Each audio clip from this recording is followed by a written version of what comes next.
आज की कक्षा में एक बार पुनः आप सभी का स्वागत है। आज हम सूरदासकृत भ्रमर गीत सार के 18, 19 एवं 20वें पद की व्याख्या करेंगे।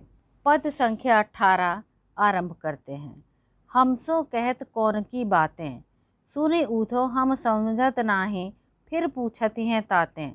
कोनरप भयो कंस किन मार्यो, को वसुधौ सुत आही, यहाँ हमारे परम मनोहर जीजत है मुख चाहे। कठिन शब्दों की व्याख्या इस प्रकार है। ताते माने इसलिए, वसुधौ सुत माने वसुदेव का पुत्र, आही माने हैं, जीजतु है माने जीती हैं, चाही माने देखकर, वासरगत वासर माने दिन और गत माने व्यतीत होने पर अर्थात दिन बीतने पर, रजनी मुख माने संध्या, पंग माने स्तब्ध या पंगु। उद्धव के ज्ञान योग के उपदेश को सुनकर गोपियां उनसे कहती हैं कि हमसो कहत कौन की बातें, तुम हमसे किस निर्गुण निराकार ब्रह्म की बातें कर रहे हो। सुनी उद्धव हम समझत नाही, फिर पूछती हैं ताते। हे उद्धव जी, आप भली प्रकार सुनिए, हम समझत नहीं, इन सब बातों को, निर्गुण निराकार ब्रह्म की बातों को हम बिल्कुल नहीं समझती हैं, फिर पूछती हैं ताते। इसीलिए हम आपसे बार बार इसी प्रश्न को बार बार पूछ रहे हैं। कोनरप भयो कंस किन मार्यो, को वसुधौ सुत आए। बोले कौन नृप भयो, मथुरा में कौन राजा हुआ है, कंस किन मार्यो और कंस का वध किसने किया है, और को वसुधौ सुत आए और कौन वसुदेव देवकी का पुत्र माना गया है। यहाँ हमारे परम मनोहर जीजतु हैं मुख चाहे। हमें इन सब बातों से कोई प्रयोजन नहीं है। हम तो केवल अपने कृष्ण को ही अपने मन में बसाए हुए हैं और उन्हीं के सुंदर मुख का ध्यान करते हुए जीजत हैं, जीवित हैं। दिन प्रति जात सहज गोचारण, गोप सखालय संग। हमारे कृष्ण तो प्रतिदिन प्रातः काल को ग्वाल बालों को साथ लेकर गोचारण के लिए वन में जाया करते थे। बासर गत रजनी मुख आवत, करत नयन गति पंग। और जब दिन बीतने पर संध्या के समय वो घर लौटते थे तो इतने मनोहर लगते थे कि आँखें उन्हें देख करके स्तब्ध हो जाती थी, अर्थात पंगु हो जाना, अर्थात आँखें पलक झपकाना भूल जाती थीं। को व्यापक पूरन अविनाशी, कोविद वेद अपार। बोले आप किस व्यापक निर्गुण ब्रह्म की बात कर रहे हैं। को व्यापक, कौन सर्वत्र व्याप्त है, कौन पूर्ण है और कौन अविनाशी है। को विधि वेद अपार, और किस विधि माने ब्रह्मा की बात वेदों में कही गई है। हमारी समझ में ये सब बातें नहीं आती हैं। सूर व्रथा बकवाद करत हो, याब्रज नंद कुमार। सूरदास जी कहते हैं कि वे गोपियाँ उद्धव से कहती हैं कि आप इस प्रकार की बकवास जो हमारे लिए कर रहे हो, ये हमारे लिए व्यर्थ है। ये जो ब्रज है, ये ब्रज नंद कुमार कृष्ण का है और उनके बिना हमें यहाँ पर कुछ भी अच्छा नहीं लगता। प्रस्तुत छंद में गोपिकाएं श्री कृष्ण को ही अपना सब कुछ मानती हैं। गोपिकाएं कृष्ण से भी अपने को दूर बताती हैं। जिन्होंने मथुरा में जाकर बड़े बड़े काम किए हैं, वो उससे अपना कोई तात्पर्य नहीं रखती हैं। गोपिकाओं के लिए निर्गुण ब्रह्म की बातें बकवास के अलावा और कुछ भी नहीं हैं। इसमें ब्रजभाषा, प्रश्नात्मक शैली, माधुर्य गुण और गोपियों की वाग विदग्धता दृष्ट। इस पद को राग धनाश्री में गाया जा सकता है। अब हम पद 19 की व्याख्या आरंभ करेंगे। तुअलि कासों कहत बनाए, बिनु समुझे हम फिर बूझती हैं, एक बार कहो गाय। किनबे गवन कीन्हो सकटन चढ़ी, सुफलक सुत के संग, किन्वय रजक लुटाए विविध पट पहिरे अपने। कठिन शब्द इस प्रकार हैं। अली माने सखी, अली माने भ्रमर, जो कि उद्धव के लिए भी कहा गया है। गाय माने गाकर समझाना। सकटन चढ़ी माने रथ पर चढ़कर। सुफलक सुत माने अक्रूर जी। किन्वय माने कौन। रजक धोबी। पट माने वस्त्र। हति चाप, हति माने तोड़ना और चाप माने धनुष। निदरी माने निरादर करना। गज माने हाथी। मल्ल माने पहलवान। मथि जाने माने पछाड़ देना। निगड़ माने बेड़ियाँ। भाने माने तोड़ दी। काकी माने किसकी। घोष अहीरों का गांव है। मातुल मामा। मधुपुरी मथुरा। कृष्ण के ज्ञानी मित्र उद्धव जी मथुरा से ब्रज में आकर गोपियों को बताते हैं कि कृष्ण ने कंस को मारा है और वे अब मथुरा के राजा हो गए हैं, इसलिए अब तुम उन्हें भूल जाओ। इसे सुनकर गोपियों को क्रोध आ जाता है और गोपियां उनसे स्पष्ट रूप से कह, तू अली कासों कहत बनाए, हे भ्रमर, तुम इस प्रकार की बातें अपने मन से बना बना करके क्यों कह रहे हो?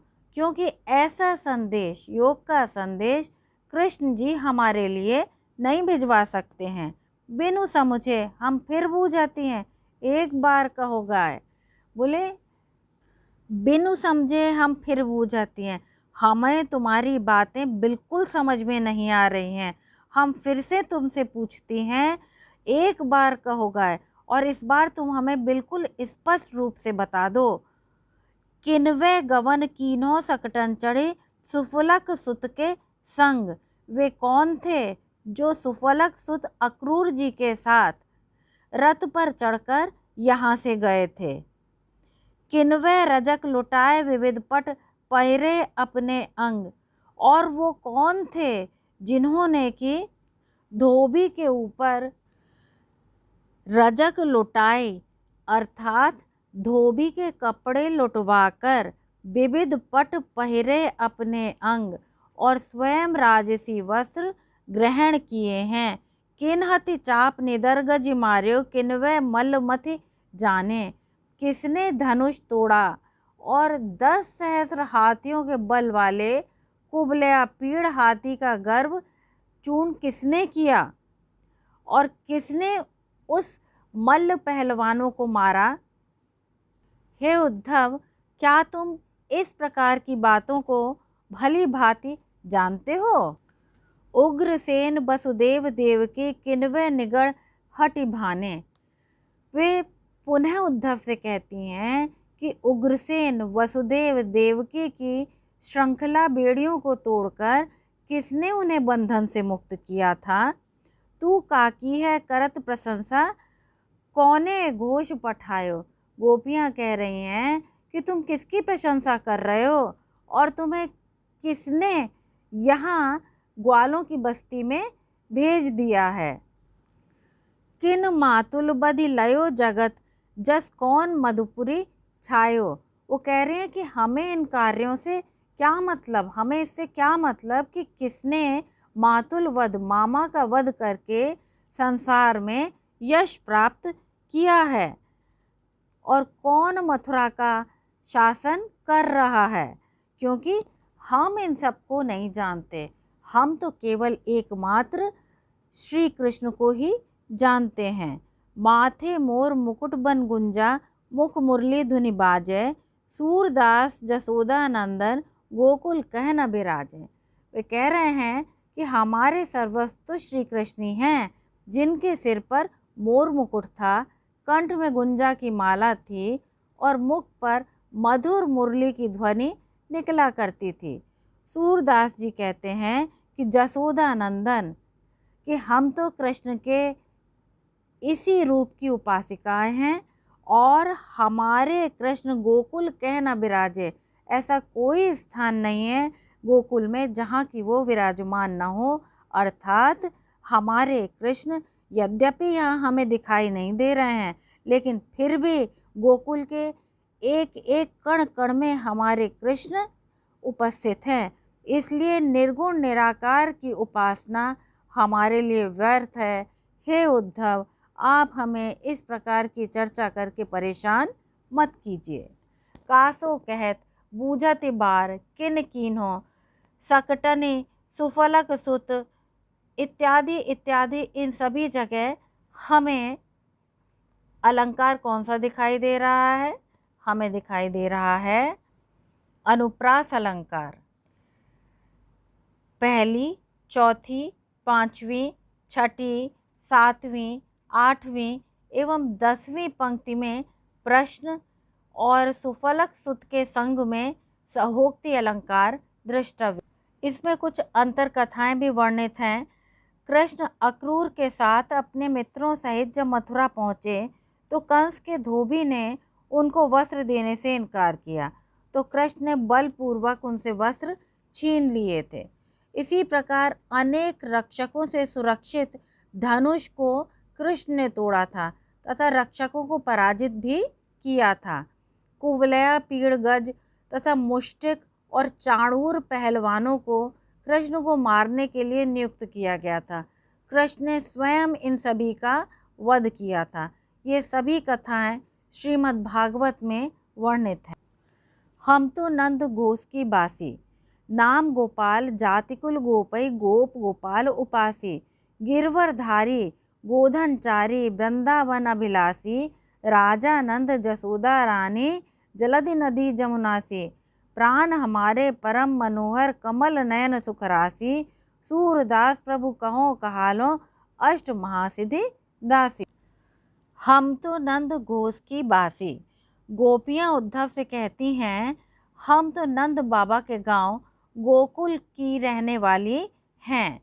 नाम गोपाल, हमारा नाम गोपाल है और जाति कुल गोपही, और हमारी जो जाति है कुल है वो भी गौओं का पालन करने वाली ही है।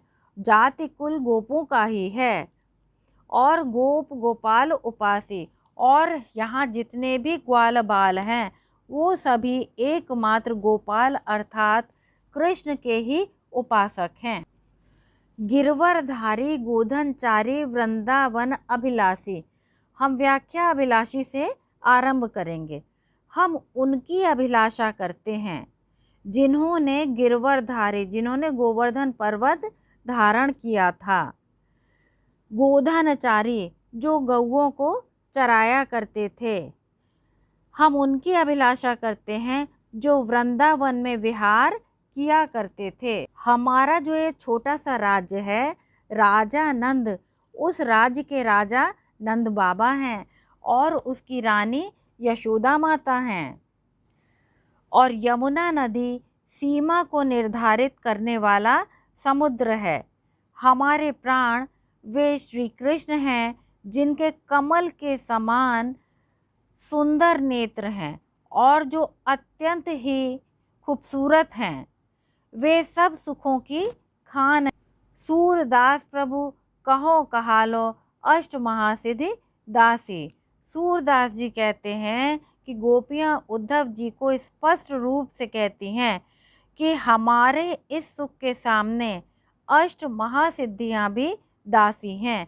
अर्थात कहने का तात्पर्य है कि कृष्ण के संयोग के समय जो हमें सुख प्राप्त होता है उसके समक्ष ये अष्ट सिद्धियों का सुख भी तुच्छ है।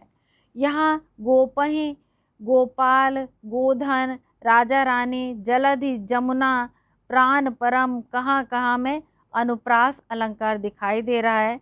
प्रश्नवाचक वाक्य है। अष्ट महासिद्धि दासी तथा कमल नयन में रूपक है और जमुना सी में उपमा अलंकार दृष्टव्य है। गिरवरधारी गोधनचारी में ध्वनि साम्य है। अष्ट महासिद्धियों की गणना इस प्रकार है: अणिमा, महिमा, लघिमा, गरिमा, प्राप्ति, प्रकाम्य, ईशत्व तथा वशित्व। इसके पश्चात विशेष दिया गया है। धन्यवाद।